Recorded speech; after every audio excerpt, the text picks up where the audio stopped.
selanjutnya kita pakai energi yang ada di dalam, kita transfer melalui kedua belah tangan, mulai dari tapak atau boleh lah, atau kita jari-jari juga boleh. Misalnya kalau kita pakai tapak, ya, kayak gini aja, ini satu contoh. Saya menggunakan energi yang ada di sini. Jadi misalnya kita contoh kecil aja, kita pakai energi lampu atau bola ini. Nah, ini teknik penyerapan juga, nanti ada teknisnya. Nah, di dalam teknik penyerapan energi ini itu sebenarnya simpel. Kita nggak usah ribet-ribet. Tinggal kita niatin aja, kita niat menyerap energi yang ada di sekitar ini. Habis itu di aplikasi untuk apa? Kita transfer misalnya dari atas ini ya, kita masukkan ke sebelah kanan atau kita masukkan ke sebelah kiri. Terserah jenengan sedoyo mau pakai tangan yang sebelah mana. Oke, aku nggak pakai tapak mas, aku nggak pakai penyerapan di atas, boleh. Kita pakai jari-jari, boleh. Kita pakai jari bisa nyerap yang gimana? Kita nyerap dari sini. Kita pakai energi tanah, ya. Kita pakai energi tanah sama air. Nah, kita tinggal tempelin aja, ya. Kita niatin nyerap, ya. Itu pun nggak ada harus ada mantra-mantra seperti apa, nggak ada sebenarnya. Nah, di situ tinggal kita pakai skill, ya, kita pakai pemikiran atau kita pakai aplikasi, dengan aplikasinya niatannya apa, itu aja. Nggak usah terlalu beribet. Kalau mau beribet, nanti ada yang namanya teknis cakra. Di setiap tubuh manusia itu ada yang namanya cakra. Mungkin ada beberapa dari sahabat-sahabat yang sudah kenal cakra atau yang ada di dalam tubuh kita itu ada 7 cakra. Sedikit saya bongkar tentang cakra. Di situ ada 7 cakra. Yang pertama adalah cakra muladhara atau cakra dasar, ya. Cakra dasar itu posisinya di tulang ekor. Itu. Nah, tugasnya cakra dasar itu bisa mengaplikasi tenaga-tenaga atau energi-energi yang ada di bumi, di alam bawah. Nah, gitu. Jadi mulai dari cakra pertama, nanti ada cakra kedua yang namanya cakra set atau cakra air. Nah, cakra air ini juga bertugas sama buat sirkulasi. Misalnya kalau diaplikasikan buat ngebantu penyembuhan atau pengobatan, itu yang sering saya lakukan juga. Saya sedikit nakal. Saya nggak pakai energi saya sendiri, tapi saya pakai energi si pasien tadi. Misalnya pasien tadi ada sakit lah di daerah bawah, ada cakra 2 tadi, yang cakra dasar sama cakra airnya. Nah, di situ yang saya pakai, yang saya usik-usik ya energi orang itu sendiri. Itu jauh lebih enak sih. Dalam artian enak, dalam artian nyamannya itu penyembuhannya bisa lebih cepat ketimbang pakai energi kita. Kadang energi kita nggak cocok sama pasien-pasien itu. Nah, saya jelaskan lagi di nomor 3, yaitu ada cakra pusar. Nah, cakra pusar itu bukan yang harus cakra pusar, namanya cakra pusar di pusar, bukan, tapi di balik pusarnya itu satu strip jari di bawahnya itu cakra pusar. Cakra pusar pusatnya atau kendalinya itu kendali api. Jadi kalau berhubungan dengan emosional, berhubungan dengan energi kekuatan yang misalnya ya di kuasa atau istilahnya ingin menghancurkan, ingin kuat, kebal dan semuanya, kalau di bidang paranormal atau supranatural itu energinya ngambilnya dari cakra pusar. Dari situ. Nah, misalnya kepingin kuat atau kepingin cuma sekedar kebal-kebalan aja, ya, kita pakai energi yang ada di pusat. Biasanya gitu. Nah, teknisnya nanti ya. Jadi saya jelasin tentang apa yang ada di dalam tubuh kita dulu ya. Habis itu ada naik lagi ke cakra jantung. Nah, cakra jantung ini posisinya pas di belahan jantungnya. Posisinya di situ. Nah, posisinya karena di belahan jantung, ibarat si cakra jantung ini itu berhubungan dengan angin. Nah, angin emosional karena kan bermain rosok, ya. Nah itu. Kalau rasonya itu misalnya tepat, aduh perasaan tuh orang enak, tapi terjadi. Nah berarti cakra jantungnya di situ sudah aktif sebenarnya. Tinggal kita poles, tinggal kita istilahnya apa ya? Dibubukin lagi, dikasih pupuk, ya, biar berkembang.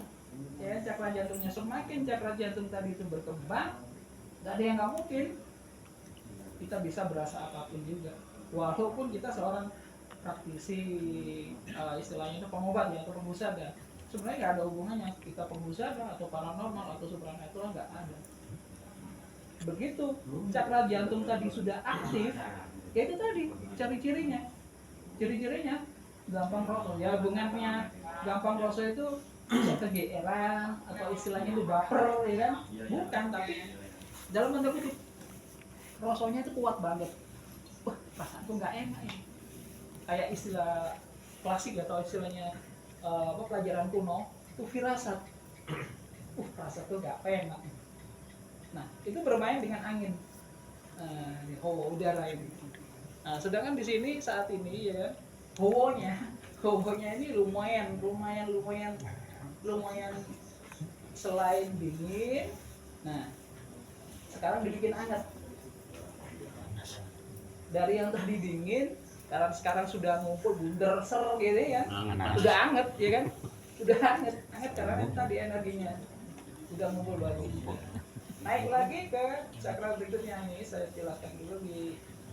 Setelah jantung ada cakra tenggorokan. Nah, posisi cakra tenggorokan ini ada di antara rongga tenggorokan, di antara rongga itu. Nah, kalau cakra kalau cakra suara atau cakra tenggorokan ini aktif, biasanya itu rata-rata ya ini contoh kecil ya, contoh dasar aja, pinter nyanyi dari depannya, pinter nyanyi, atau istilahnya kalau di dunia muslim kita bisa istilahnya khori, ya kan? Nah itu, jadi itu bukan suatu kebetulan, karena itu sudah terbawa dari lahir. Kadang terbawa dari lahir, cakra itu sudah aktif. Kadang mungkin bedanya antara seorang praktisi pembusada sama praktisi paranormal itu kan bedanya cuma apa sih, kita tidak mempelajari secara khusus di bidang-bidang tadi. Misalnya kebiasaannya, oh ini kok seperti ini ya, kok perasaanku kayak ini, kok suaraku kayak ini. Nah itu tidak dipelajari, cuman ya oh iya itu bakat. Sebenarnya enggak, mulai dari awal cakra itu sudah aktif. Jadi tenggorokannya mulai dari awal sudah aktif. Jadi mulai dari kita dilahirkan itu ada cakra-cakra tertentu yang sudah diaktifkan. Ya nggak ada kata-kata misalnya oh cakra ini bisa energi atau keilmuannya dihabiskan, nggak bisa. Kalau itu bawaan, kita dibawahi mulai dari lahir ada 7 titik tadi. Nah sedangkan di titik tenggorokan yang bisa nyanyi, yang bisa kadang-kadang kan ya ini kalau di dunia hipnotis itu pinter ngomongnya ya. Kalau di dunia sales juga pinter ngomong. Nah itu berarti cakranya aktif tanpa sengaja. Atau kalau gitu dia belajar ilmu ke salesan ya, kasarnya gitu. Tapi nggak sama aja, dia itu bawa cakra di tenggorokannya itu sudah aktif. Naik lagi ke cakra mata ketiga, ajana. Nah itu posisi atau istilahnya itu tempat kedudukannya ini di antara kening, okay? Di antara kening. Nah, tugasnya dari cakra mata ketiga ini sebenarnya untuk mengawasi misalnya kita kadang tanpa sengaja ya melihat sesuatu, akhirnya perasaannya main. Nah itu bisa dinamakan mata batin. Dari mata turun ke batin dengan kita kembalikan. Kedua, kita sering-sering makin nakal. Itu pasti nakal. Kalau misalnya ada orang emosi ya, ini kita ngobrol tentang supranatural. Ada orang yang emosi, Orangnya kok deket. Terus nggak usah pakai mantra-mantra, nggak usah. Kita udah tahu kan di cakra kedua Lempeng tadi kan gini, Kak. titik dari emosi itu.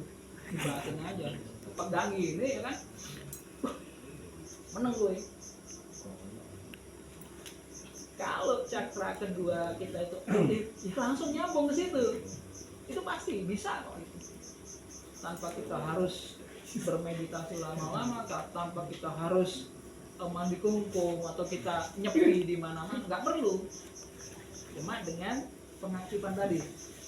Nah, itu. Terus kalau dilanjutkan di cakra pusar, itu kan dari pusat duniawi. Cakra pusar itu adalah pusat duniawi. Nah, kenapa cakra pusar itu dinamakan pusat duniawi? Bisa menciptakan apa saja dengan cakra yang ada di pusat tadi. Karena itu energinya energi api dan energi matahari. Nah, sebesar mana energi matahari seperti itu, kita manfaatkan, kita aplikasikan di dalam tubuh. Nah, untuk kelanjutan gimana pengaplikasian energi itu dimasukkan dalam tubuh kita, nanti ada